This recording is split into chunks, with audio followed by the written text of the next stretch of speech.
Let's talk about solving systems of linear equations by substitution.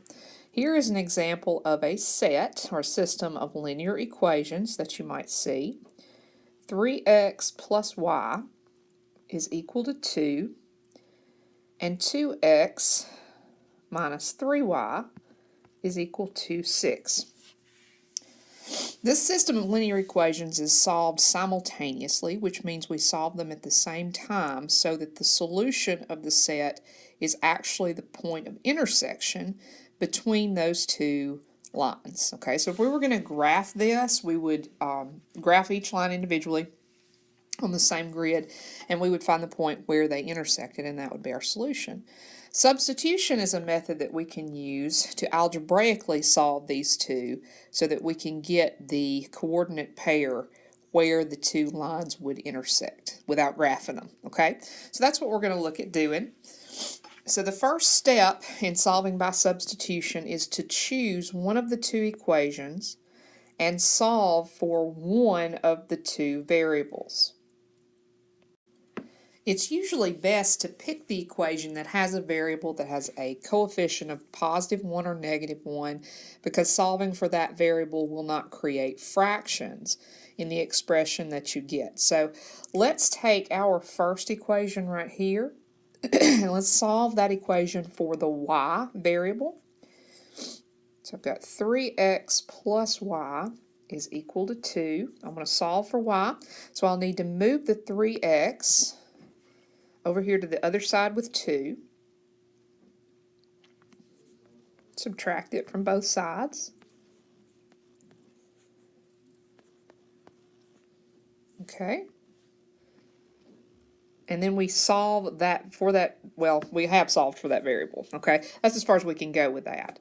All right, now the next step is to take what we found y to be equal to and go back up to the original set of equations and plug this value, the -3x plus 2, into the other equation for y.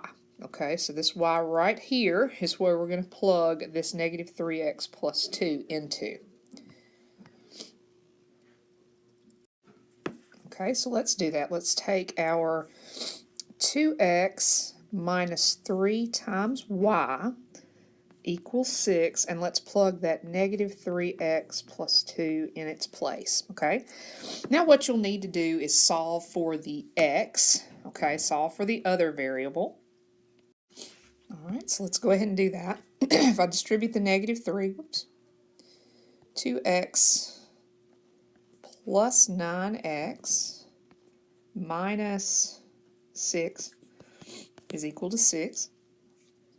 Okay, we'll solve this. We need to combine the 2x and the 9x and get 11x. We can also go ahead and move that 6 over. So we're going to get a 12. And our x value then is going to be a fraction, okay? X is equal to 12/11. All right. Once you get that value, what you're going to do is take it and you can plug it back into either one of the two original equations. It does not matter which one you choose. So let's take a look back up here at which one we might want to plug it into. We've got a fairly, fairly nasty fraction to plug back in. It's not that bad. It is 12/11 to go back in. So we'll go back up and look to see which one might be the better of the two, the lesser of two evils, to solve for y. Probably the first one would be the easiest one because we actually already have it solved for y right here. So we could just use this version of the first one to plug that x value back into. It's going to be the easiest and quickest thing to do. Okay, so let's take that. Y equals -3x plus 2. Oops. I keep forgetting to change my ink colors back. Y equals -3x plus 2. Plug in that 12/11.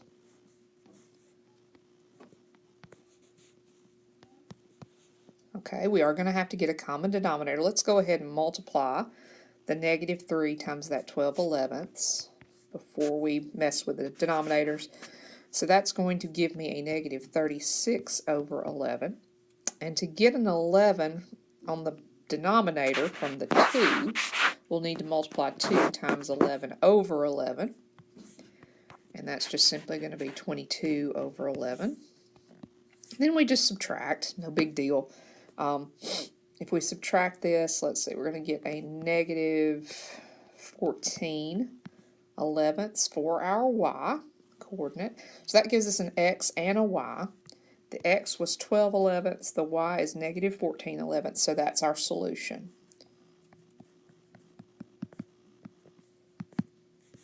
12/11 for the x and negative 14/11 for the y. Okay, now with some of the substitution problems, you don't get fractions. Okay, so don't let this example make you think that they're all going to turn out that same way.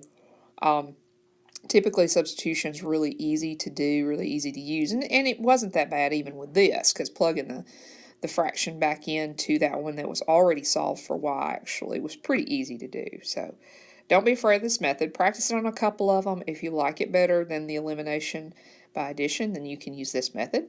If you like the elimination by addition better, you can use that. It doesn't make any difference.